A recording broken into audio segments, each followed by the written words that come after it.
Hi, Assalamualaikum and very good morning. My name is Nurul Hidayana Muhammad Noor from Faculty of Administrative Science and Policy Studies, Seremban, Negeri, Sembilan, Malaysia. Representing my group member, Dr. Noralina Omar from Universiti Malaya, Kuala Lumpur, Malaysia. Today, I would like to present our team research project, which is known as Preventing the Training Mismatch, Application of Skill Will Metric in Developing Women Foodpreneur. Okay, as introduction, entrepreneurship and business play a very significant role in helping developing national economy and improving people's standard of living. For example, when we start to create a business with hire local people to work with them, and then when they start a business, government we provide the facility and we provide the high advanced infrastructure to help the business. As a result, it also helps to develop the surrounding area. Today, there is an increase of number of women join entrepreneur and also for the development process. However, like other developing countries, the number of women entrepreneur in Malaysia is still lack. Okay, therefore, the study aims to assess the current level of entrepreneurship skills and motivation among women foodpreneurs. And we also, once we have identified the current skill and motivation, we aim to develop a proper and appropriate entrepreneur program to cater the need and demand of this entrepreneur.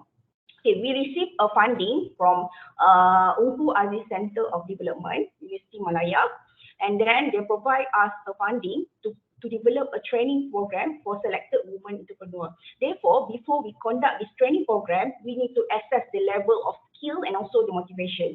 Therefore, for the purpose of the study, we conduct a pilot study by applying skill will metric to assess 23 selected women entrepreneurs who conduct their business through home base, and most of them are living at the PPR Kerinci and PPR Desa Rejang, Kuala Lumpur.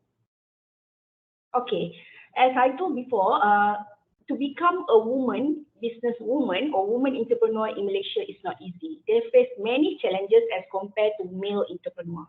Okay, let's go. Women entrepreneur normally face various obstacles, especially from social culture one. For example, they are facing a stigma that women cannot do a business. Women should be at home and become housewife. Women are not capable in carry out business because business is male-dominated occupation. So in Malaysia and other developing countries, normally women will face this stigma, discriminations, and also gender equality when they want to start a business. The problem of lack of basic knowledge and entrepreneurship skills in the community of women entrepreneurs have been identified as the causes of their failure in business. Sometimes they establish the business, but the maturity of the business cannot improve. Or sometimes they decide to quit. Why? Because lack of entrepreneurship skill. Okay, geographical factor and location also being identified why women are excluded from acquiring such knowledge and skill, especially for those who live in rural area or in a poverty area, for example, PPR, where the access for entrepreneurship training and education are lacking. Some of the women entrepreneurs do not have transport, and then they need to balance their work life and also their business. They have disabled children, they have disabled husbands. So these some of the factors that enable them to receive entrepreneurial knowledge and education. Element of development and access to formal education, which is difficult, have been found to affect their business capacity, especially among entrepreneurs in rural communities. Most women who venture to entrepreneurship typically operate their business activity by trial and error without any systematic planning. Due to insufficient entrepreneurial knowledge and skill, many women entrepreneurs need help when they have business problem. They do not dare to take a risk in their business. As a result, most of women entrepreneurs fail in their business because they're having a lack of self-confidence. They are not careful and always act safely by choosing less risky business tactic and strategy. Okay, for our study, we have employed a theoretical background, which is resource-based view. Okay, what is a resource-based view? In resource-based view, we believe that women foodpreneur knowledge and competency can act as a successful factor to help them to compete in a business world. To ensure this women foodpreneur can compete, they need to ensure their competency has 4 elements. First, their skill must be valuable. For example, nowadays is a technology world. For example, are able to use social media. That is considered as valuable business skill. And then they need to ensure that skill and competency are rare, which is difficult to imitate. For example, are able to develop my are able to develop website and also business apps. This is a very rare business skill. And then another rare business skill is they have a very good interpersonal and personal skill. This is something, the skill, for example, is interpersonal skill is something that need to learn. When you own this good interpersonal skill, it helps you to compete with the competitor. Inimitable, the skill cannot be imitable copy with other business competitor. If not, the business cannot survive. And then the woman food entrepreneur need ensure that their skill and competency able to organize. When they possess these four elements, when their skill have become valuable, rare, imitable, organized, the woman foodpreneur able to lead their business to the success level. Okay. When as I said before, the woman foodpreneur needs entrepreneur skill. Okay, what kind of skill needed by woman foodpreneur? Okay, the important skill is of course business skill. The basic understanding of business, doing business. For example, marketing, planning, R&D, financial skill. This is a basic business skill that should be owned by all women entrepreneurs. Next, communication skill. Why communication skill is important? Because you want to sell your product and service.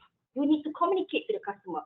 This kind of skill very critical for women entrepreneur. And we found that in our study, most of our informant or respondent has low communication skill. Why?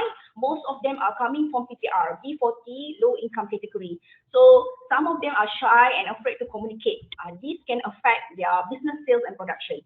Next, they should have a good human relation skill. For example, how you talk to the customer, how you negotiate with your customer, how you gain testimonial and feedback for your customer. You need to have a good human relation skill. Okay, in our study, before we develop our training program, we employed the high will skill metric. Okay, in this metric, as you can see from the figure, we have a will, at the bottom is will. Will refers to your motivation. Entrepreneur motivation can be from the lower to the highest. From the lower to the highest. And then for the skill level, it can start from the lower to the highest. Okay, at the low, you can see direct. For those who having low motivation and low skill, we need to use direct approach. Means that we need to teach and train them because they have low skill. For example, they do not know how to bake food. We need to provide a training, baking training. And then we need to provide guidance. Why we need to provide guidance? Because they have low motivation. We need to put some element of motivator. We need to praise and endorse. For example, we need to say, well done for completing this business process. Because this kind of group, they need this kind of direct approach. And then when they have high motivation, but they have low skill, we need to use advice technique. We need to teach and train them, provide guidance, praise and endorse. Because they have high motivation, but low skills. The motivation is very high. That's why we need to provide more skill because this kind of group, they like to learn. Highly motivated. Okay, for those who with low motivation but high skills. Okay, for example, they know how to bake, they know how to sell, but they're having a lack motivation. Okay, for this group, the strategy to train them is by using a motivation. There is no skills provided to this group or lack of skill or guidance providing this group because they already have high skill. What we need to do as a training provider, we need to provide them a very huge motivation. Tap into motivator, identify constraints, praise and endorse. Okay, finally, for those who with high motivation and also high skills, this group is considered as the most difficult group to manage. Why? Because they have egoism. I already motivated, I already have high skills. So what kind of strategy that trainer need to do is they need to employ delegation approach by giving them empowerment, responsibility, praise, endorse, collaborate on decisions. That's why our group has employed skill will metric to our 23 foodpreneur. We want to identify from 23 foodpreneur what are their level of skill and also motivation. Okay, this is our research methodology. We employ a qualitative research. We using a purposive sampling. We select 23 female foodpreneur in Lembah, Pantai, Kuala Lumpur. We focus on PPR Kerinci and also PPR Desa Rejang. So we select 23 foodpreneur as a key informant for our study. These 23 foodpreneur are coming from our program. It's known as Dapur Mawar. Okay, before we conducting a training under Dapur Mawar, we make sure that this foodpreneur, this woman entrepreneur are in the area of foodpreneur, which they involved in that food and beverage industry. And then this foodpreneur must from the small batch of producer in a specific market niche, home-based preneur. And then we make sure that Foodpreneur also involved in instead of home base, they also involved in food truck and also incubator. Okay, once we select our informant are Foodpreneur with 2 years experience, age between 20 until 50, and they are easy to contact and willing to join our study. And then we meet this food entrepreneur informally, and then before we conducting actual survey, we take about 1 hour. And then for each interview, the correct data will be transcribed using, and then it will be analyzed using thematic analysis. Okay, next. Okay, this is our key informant information. As you can see that most of them are aged between 20 to 50, and they are womanpreneur. Their business orientation, most of them are full-time, and then most of them are home-based, means that they're operating their business at home. And then we can see that most of them have experienced more than 5 years. Okay, this is our finding. From our finding, we applying the skill will metric, and then out of 23 informants, we discover that only 3 have high skill and high will in managing business. And then while the rest 20 informants have low skill but they have high level of motivation. This example of verbal team code. For example, you can see from A, 30 years old, full-time, home-based business. She stated that I have been in business over 8 years. And many agencies appoint me as a trainer to other female entrepreneurs. Okay, based on this verbal team code, we categorize A as high skill, high will, motivation. My monthly income now has reached more than RM 5,000. I want to expand my business. This is showing high motivation to a wide market, but I still have a lack of manpower. I am highly motivated to see my business grow. This is based on this interview session. We categorize the key informant, whether they have high skill, low skill, based on their skill and motivation, and we discover that 3 informants have high skill, high motivation, while another 20 informants have low skill but high motivation. Okay, instead of determining based on verbal team code, we also calculate the answer of key informant by using a calculation. For example, for those who get low skill, their mark will less than 4. For those with high skill, their mark will more than 4. And then same goes to will. Low motivation means they obtain mark less than 2. For high motivation, they obtain mark more than 2. As you can see that all 23 key informant has high will. For the skill metric, only 3 have high skill, 20 have low skill. This is quadrant based on high and will skill metric. Okay, next. Okay, this is outcome of our finding. Based on the assessment of high and low skill metric, we discover that entrepreneurship training needs to focus on basic business skill. Because why?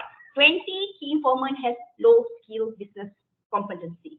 And then we also suggest that entrepreneurship training should emphasize in empowering high talent, which is 3 foodpreneur, because these 3 we can use them as a mentor or coaching to help their business friends. Okay, the result of this study have several implications. It helps interest party, especially the training administrator or training vendor or the government agency that want to formulate a training, especially a business training, to identify first the skill level of the individual before conducting the training. Why? We do not want that training is become useful when we formulate a training program, but the training content does not able to cater the need and the skill of the entrepreneur. The training outcome will become useful. That's why we need to identify their skill level, and then we need to formulate their training program based on their skill level.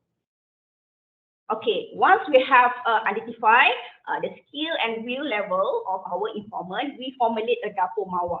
Dapur Mawar has been carried from October 2023 until February 2024. This is example of business. In Dapur Mawar, we conduct 5 workshops. We invite a trainer and coach, and then this is our woman key informant also become our participant for our entrepreneurship training. All the training content and program are formulated to cater the need of the participant based on the interview. This is another example. This is a financial business workshop. As you can see, they are calculating their product cost.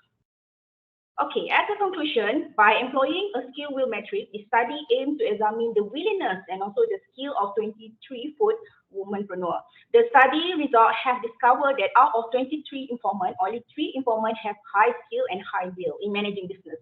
At the same time, the rest of the informants has low skill and also high motivation. To summarize the survey outcome, we believe that the informant need basic business skill first, and then we will need to empower another informant, which is 3 informant with high skill and high motivation to help their business partner and to help their colleague to become success like them.